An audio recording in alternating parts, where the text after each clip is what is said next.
तर जेवढा देव धीर गंभीर आहे, गुण गंभीर आहे, ज्ञानाचा समुद्र आहे, त्याचा खोल उतरपणा बाहेर स्वरूपाने कोणालाही कळला, पण तेवढा मोठा देव अनंत ब्रह्मांडाला व्यापलेला देव जर हृदयाच्या सिंहासनावर जर आला, लक्षात आलं की तर त्या देवाचं ज्ञान सहज कळते. किती ज्ञान आहे ते. म्हणून त्याला म्हणाला की माझ्या हृदयाच्या सिंहासनावर तुम्ही असायला पाहिजे, राहायला पाहिजे. आणि सभायंतरी म्हणजे तुम्ही मागे पुढे, जशी माय लेकराला मागं पुढे सांभाळते,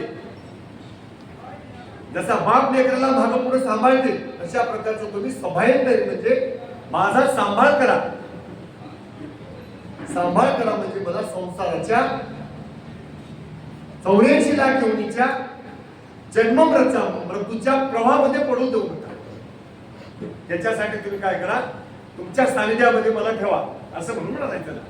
गुरुदास तुझशी अनन्य शरण अंगीकार करावा पूर्ण, म्हणून दीर्घ घातले लोटांगण शीत चरणावरी.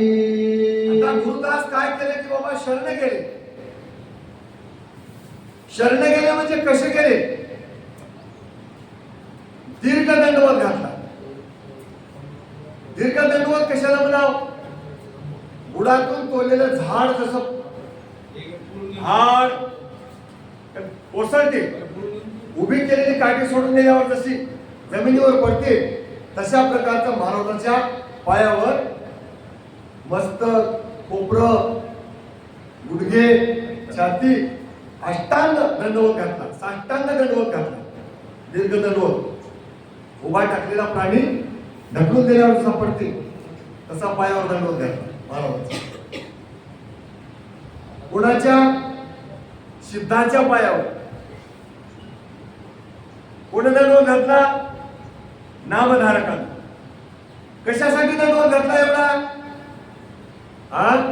या जीवाच्या उद्धाराला जे ज्ञान लागते, जी भक्ती लागते, जे वैराग्य लागते, आणि काय केल्याने या जीवाचा उद्धार होते हे प्रक्रिया विचारण्यासाठी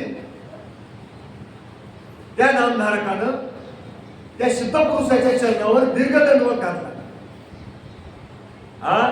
आणि दीर्घ दंडवत घालून आता महाराजाला काही विचारण्याचा प्रयोग करणार आहे. तो तुझे भजना वाचोनी गोड आणि कमलसी नसे आवड, समरण ध्यान हे शीताळ सदैव वसावे हृदयी. तुझ्या भजनाच्या विषयाला सोडून दुसरं काय मला आवड वाटून, गोड वाटून,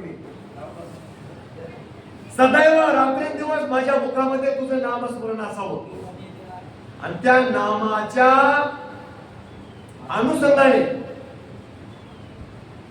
त्याचा धागा पकडून रात्रंदिवस तुम्ही माझ्या हृदयाच्या ठिकाणी असावे.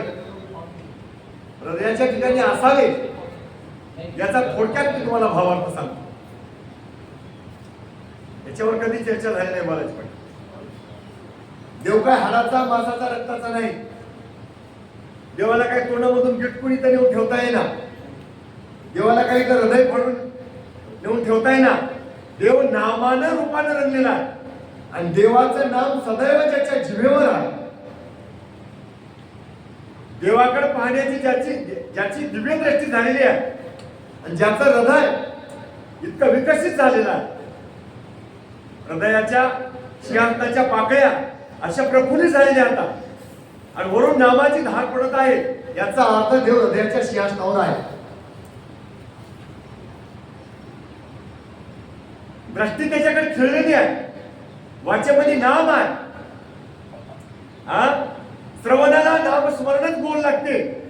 आणि ज्याचं हृदय सगळं प्रफुल्लित झालेलं आहे, नामानं रूपानं देव त्याच्या हृदयाच्या सिंहासनावर विराजमान आहे. अशीच प्रक्रिया सदैव राहावं. सदैव म्हणजे सर्व काळ राहावा, याच्यामध्ये बदल होऊ नये. आपलं कसं राहते, सप्त्यात आल्या प्रफुल्लित होता. आता बघा, कोणती कोणती घराकडे गेल्या, आपल्या पाकळ्या भेटून जातात, दुसऱ्या पाकळ्या खुलतात. कशाच्या? संसाराच्या कामाच्या. स्मरण ध्यान विसरून जाते. त्याला सदैव म्हणतात, त्याला कवाभावा म्हणतात, त्याला नैमित्तिक म्हणतात. नित्य नव्हते, आता नैमित्तिक म्हणतात. सप्ताहाला जसं आपण सणवार आले तर गोड धड करून खाता की नाही, तसं सप्ताह आला की देवदेव करतात. सप्ताह संपला, झाला संसार सुरू. असं नको म्हणाला त्यानं. याच्यावर एक सोपा प्रयोग सांगतो. असं कसं होते म्हणतात माणसं, त्याच्यामध्ये सोपी वाट पाऊल वाटकाली संत लोकांना.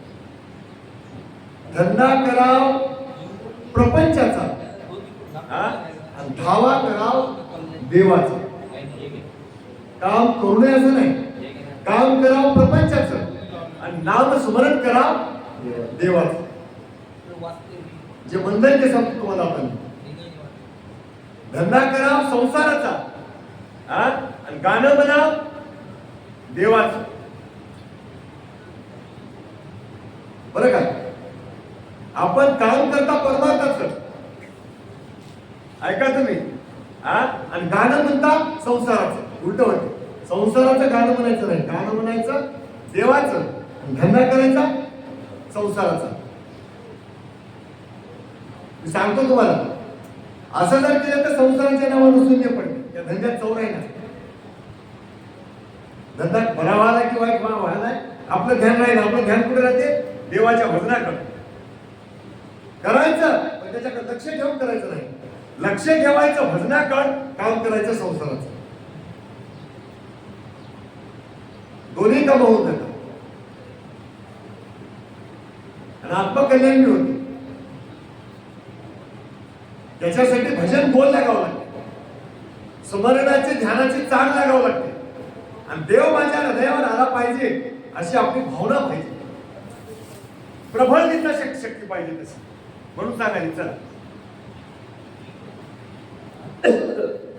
ऐकोनी सद्गुरूची विनंती, संतोष झाले सद्गुरु मूर्ती, मस्तकी ठेविला हवय हस्ती, कथेची आरंभ अनुभवाची.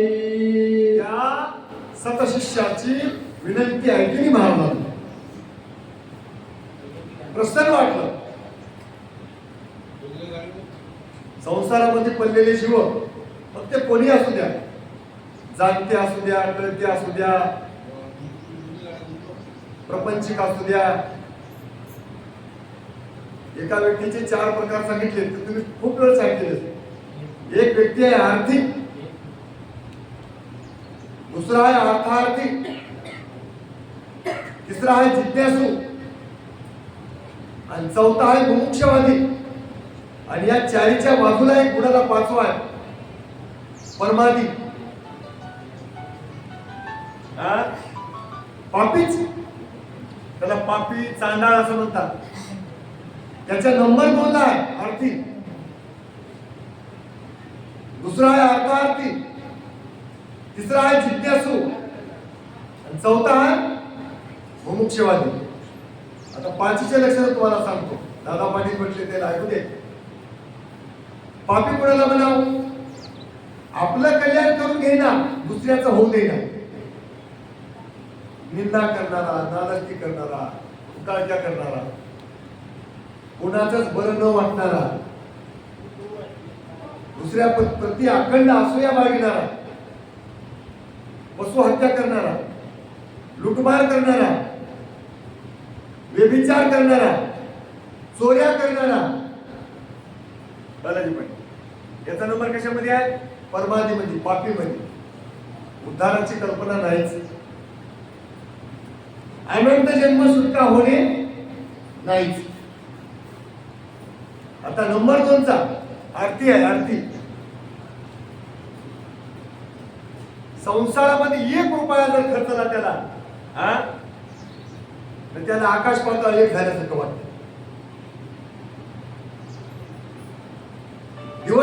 काही जर कमी आलं नाही, दिवस व्यर्थ गेला वाटते. पाण्याच्या बाहेर मासोळी पडल्यासारखी तळमळ करते. आर्थिक बराबर तिसरा आहे अर्थार्थिक. देवदेव करते, संसार करते, हा कोणी दिलं तर घेते, कोणी काय देवा असं मनातून वाटते, हा पण मागायला लाजते. आपण चांगली माणसा कोणाच्या घरला गेलं हात पैसे करायला आपल्याला बरं दिसते काय लक्षात आलं की. पण मनातून विचारायचे त्याला कळू नये काय, त्याला काय ओळखू ये ना काय, ते काय येडे हात काय असं म्हणते. म्हणजे मागणीच एक प्रकारची. याचं नाव आहे अर्थार्थी. आणि पहिला आरती त्याच्या परमानी. आता आहे का, आता इथं तिसऱ्या नंबरचा आहे जिज्ञासू. परमा